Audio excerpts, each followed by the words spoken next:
राजकोट कसोटीमध्ये भारताचा दणदणीत विजय झालाय।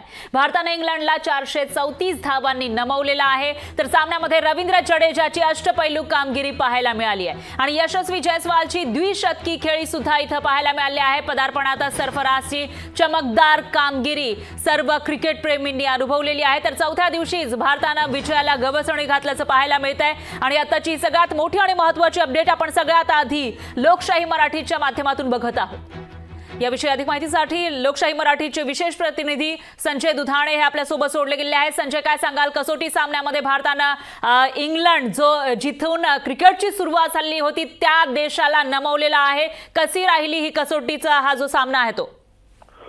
खरं तर भारतीय फलंदाजांचं कौतुक करावं लागेल। एक धावांचा डोंगर उभा केला होता। ही कसोटी सुरू झाल्यापासूनच भारत विजयाच्या दिशेने वाटचाल करत होता, कारण की पहिली इनिंग असू दे भारताने 445 रन केले होते आणि दुसरी आज जेव्हा जयस्वाल 200 रनांचा पार पल्ला केला तेव्हा वाटलं होतं की भारत एक मोठी संख्या धाव करेल, पण इंग्लंडचा जो पहिला डाव होता तो घसला होता आणि असं वाटलं होतं की 5व्या दिवसा म्हणजे उद्यापर्यंत कसोटी चालेल। पण कौतुक करावं लागेल जडेजाच्या फिरकीचं, ती पूर्णपणे प्रभावी ठरली आणि अक्षरशः आज 4थ्या दिवशी भारताला एक मोठा विजय मिळवलेला आहे। खरं तर एक मोठी अशी आघाडी भारताने घेतली आहे। 2-1 नी कसोटीत भारत पुढे चाललेला आहे। त्यामुळे हा विजय निश्चितच भारताला पुढच्या ज्या स्पर्धा होणार आहेत आपल्या T20चा वर्ल्ड कप होणार आहे, विशेषतः कॅप्टनचं कौतुक करावं लागेल रोहित शर्माचं। पराभवाच्या काही मार्गावर असताना पुन्हा एकदा भारताने ज्या देशात क्रिकेट सुरू झालं त्या इंग्लंडला नमवले, 4थ्या दिवशीच गुंडाळले। त्यामुळे ही कसोटी जिंकण्याकडे, हा कसोटी मालिका जिंकण्याकडे भारताचं मोठं असं पाऊल उचललंय। पण कौतुक करावं लागेल आज जडेजाचं। वाटलं होतं की हा सामना उद्यापर्यंत जाईल, पण अक्षरशः 4 तासात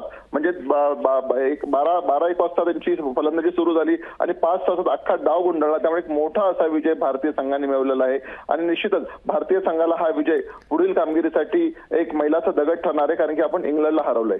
निश्चितच संजय, धन्यवाद तुम्ही दिलेल्या या सविस्तर माहितीसाठी।